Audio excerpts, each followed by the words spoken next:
La perte de gras se fait grâce à un déficit calorique. Mais la perte de gras se fait aussi en mangeant plus. Je t'ai perdu, attends, il y a un concept qui s'appelle la densité calorique et qui peut te rassurer parce qu'il existe des aliments qui sont volumineux, goûteux et pas si caloriques que ça. Ce qui veut dire que tu peux te construire des assiettes conséquentes sans exploser ce fameux déficit calorique. Et ce n'est même pas ce que tu peux, c'est qu'en fait, tu dois le faire. Tu dois privilégier la densité nutritive par rapport à la densité calorique. C'est-à-dire manger beaucoup, un volume alimentaire important, mais des groupes d'aliments précis qui te contenteront ton besoin de goût, de plaisir et qui t'empêcheront d'avoir faim. Et aujourd'hui, je vais te parler d'aliments auxquels on ne pense pas assez souvent pour se faire une bonne assiette, se faire un bon snack en restant sec. C'est ceux que je consomme très régulièrement et je crois qu'ils vont arriver bien plus souvent dans ton assiette suite à cette vidéo. Tout d'abord, j'aimerais te parler du konjac. En fait, il s'agit d'une gelée qui est extraite à partir du bulbe d'une plante asiatique à laquelle on peut donner absolument toutes les formes. Les plus communes qu'on retrouve souvent dans nos supermarchés, ce sont les nouilles et c'est le riz. En fait, l'avantage de cette gelée, c'est qu'elle est extrêmement peu calorique. Mais ça permet de procurer un sentiment de satiété qui est important, notamment parce qu'elle contient du glucomanane. Et en fait, il s'agit d'une fibre alimentaire qui va tapisser la paroi de l'estomac, qui va retarder un peu la digestion et l'absorption des nutriments. Et donc, ça va retarder aussi le sentiment de faim pour le prochain repas. L'avantage avec les nouilles, c'est que c'est facile de se faire un repas qui est plaisant, qui est goûteux, sans pour autant faire exploser sa valeur calorique. Parce qu'on peut mettre beaucoup de nouilles de konjac, c'est parti pour un plat de pâtes, de ton choix, pas de culpabilité et sans problème. Alors, personnellement, moi j'aime bien la bolo, donc je mets des pâtes au konjac avec de la bolo. On va être honnête, c'est pas aussi bon que les vraies pâtes. Moi je suis pas là pour te raconter des bobards. Par contre, d'un point de vue calorique, c'est extrêmement intéressant. Et particulièrement si tu veux sécher, ça peut être une excellente option. Donc pour une assiette très bien remplie de konjac bolo, par exemple, tu vas prendre 150 g de nouilles de konjac. Tu peux très bien en mettre 200 g, 250 g. En fait, c'est tellement peu calorique que ça ne changera rien. 150 g de viande hachée, privilégiez plutôt la 5%, faible en matière grasse, 200 ml de coulis de tomates, 100 g de carottes, 50 g d'oignons et 50 g de fromage râpé allégé. Et le tout va faire moins de 500 calories, on est à 471 kcal. Et le riz est aussi bon pour les préparations salées que sucrées. Tu peux très bien te faire un riz au lait de 1000 façons. Pour rester dans le plaisir sucré sans restriction, je voulais te parler de la pastèque. En fait, la pastèque, c'est un des fruits parfaits pour l'hydratation, la fraîcheur et parce qu'il est composé en très large majorité d'eau. Et ça fait aussi partie des aliments pour lesquels tu peux manger un gros volume sans aucun problème. Et niveau plaisir, on est quand même sur quelque chose. Tu t'imagines l'été, c'est le début de la canicule, tu sors ta pastèque prédécoupée directement du frigo. C'est un concentré de fraîcheur, c'est sucré, tu peux manger ça sans aucune culpabilité.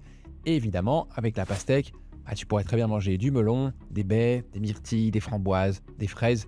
En fait, tout ça, ce sont des aliments à la densité nutritive qui est très élevée et ça contient très peu de calories. Par exemple, l'équivalent calorique de 1 kg de fraises, ça correspond à 4 biscuits Saint-Michel.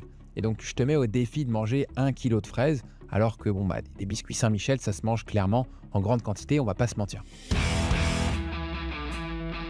Ce qui peut manquer dans une alimentation lorsqu'on essaie de baisser les calories ou qu'on est en phase de régime, par exemple, c'est le croquant dans l'assiette. On aime bien les cacahuètes, les amandes, les croûtons, le pain, les oignons frits. Voilà, tout ça, c'est des choses qu'on va peut-être manger en beaucoup moins grande quantité, moins régulièrement. Et donc, je voulais te donner des idées pour rapporter du croquant à tes salades, notamment sans ajouter de calories. Les radis, par exemple, les morceaux de carottes, le céleri cru. Tout ça, c'est des aliments que moi, je rajoute très souvent dans mes plats. Ça apporte de la variété de texture. C'est important dans une alimentation qui est variée et puis pour se faire plaisir. Alors, je ne suis pas en train de me dire je me fais plaisir avec des radis. Oui, j'aime bien les radis. Ce n'est pas non plus le grand kiff. Mais par contre, c'est vrai que pour remplacer des chips ou des biscuits salés en apéro, quand on a faim, c'est très bien d'avoir des crudités croquants qu'on peut notamment tremper dans du tzatziki ou dans une préparation à base de thon ou de hareng qui font office d'entrée, qui sont très très bons. On peut aussi les assortir avec des tomates cerises, des choses comme ça. Et c'est bien moins calorique que des chips ou des biscuits apéro.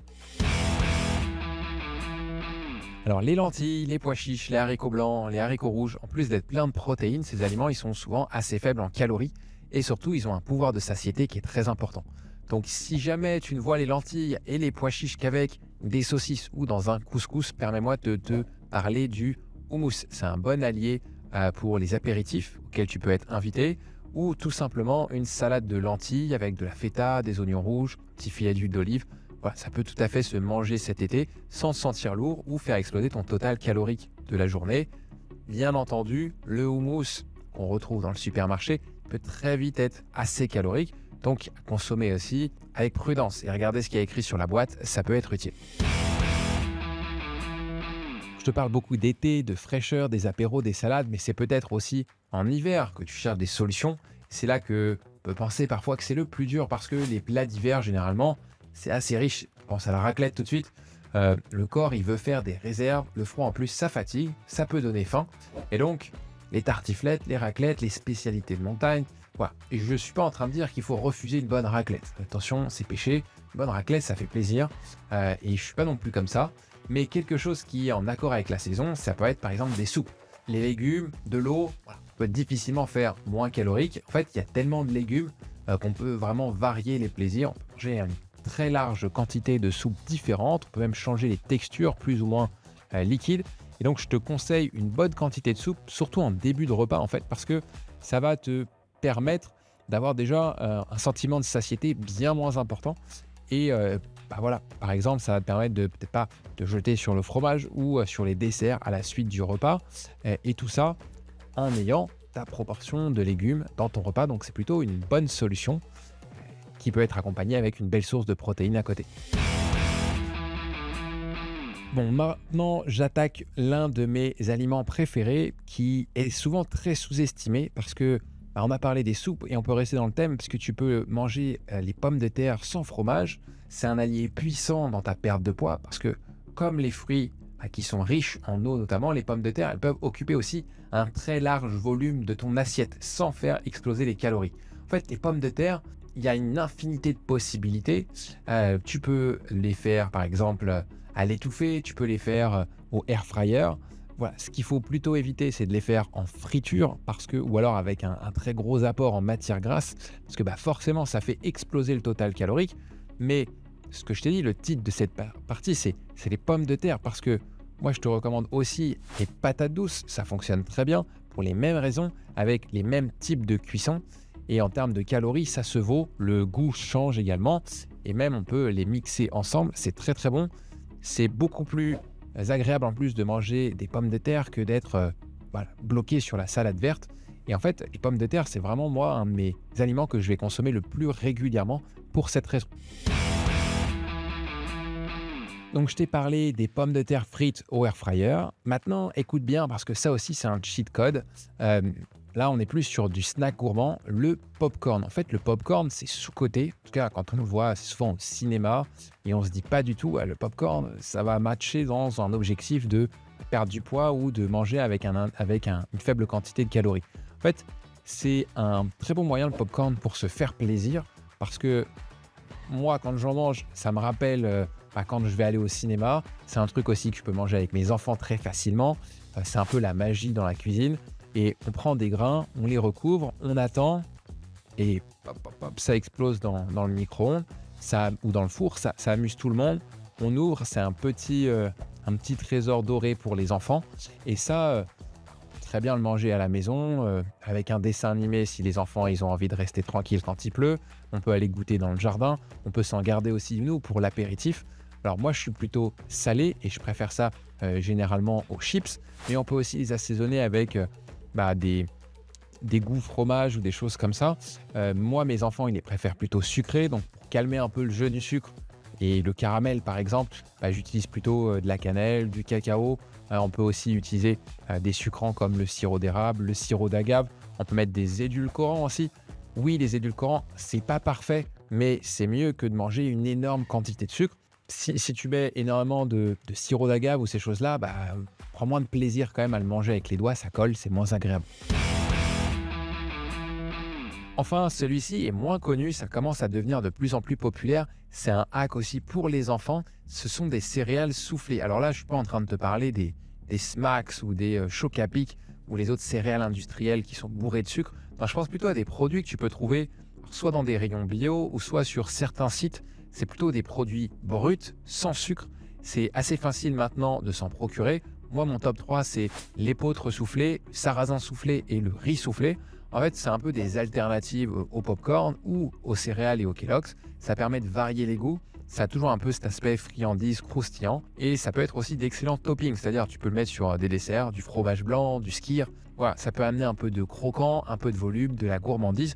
Et ça, c'est un petit astuce sucrée et en même temps qui fait très plaisir sans conséquence au point de vue des calories. Alors, je ne sais pas si tu connais ce nouveau sucrant. Je l'en ai entendu parler pour la première fois très récemment en faisant les recherches pour cette vidéo. C'est presque une exclusivité. Depuis quelques mois, le sirop de Yacon ou Yacon fait son apparition. Yacon, c'est une poire de terre qui est originaire d'Amérique du Sud. Et en fait, ils en extraient le jus, ils le chauffent et ça leur permet d'obtenir un sirop qui est sucré. La texture, c'est assez proche du miel et on en parle de plus en plus parce qu'il bat absolument tous les autres en termes de pouvoir sucrant et de calories. C'est vraiment faible en calories, c'est un très fort pouvoir sucrant. Donc c'est un nouveau produit que tu peux tester, tu peux le mettre dans tes yaourts, tes gâteaux, d'autres préparations sucrées. Et n'hésite pas si tu l'as déjà testé ou si tu as des astuces à nous partager, à nous les mettre dans les commentaires. Ça pourra nous apprendre des choses et ça pourra en permettre à tous ceux qui verront cette vidéo de découvrir des astuces et des recettes sympas auxquelles on n'aurait pas forcément pensé dans cette vidéo. C'est le moment de conclure cette vidéo. Je pense te laisser avec une belle liste là de super aliments qui sont faibles en calories, qui peuvent facilement être des aides pour ta perte de poids. Attention quand même parce que faut bien garder à l'esprit que la clé d'une alimentation équilibrée, c'est avant tout de la variété, du plaisir. Même si le déficit calorique, c'est la base de la perte de poids, il doit être quand même mesuré, contrôlé. On le dit souvent chez Papa In Shape, manger moins, ça ne fait pas perdre du poids, c'est manger mieux qui va donner des résultats. C'est manger de manière adaptée à ses besoins et manger mieux, ça passe aussi par des choix de ce type. Donc, moi, ce que je te recommande, c'est d'expérimenter en quelque sorte ces nouvelles recettes. Et si tu veux d'autres vidéos, d'autres idées d'alimentation santé, tu peux aller voir, on a une vidéo juste en dessous où je te donne 7 super aliments pour pouvoir contrôler ton taux de sucre. Tu cliques juste en dessous et tu peux la regarder.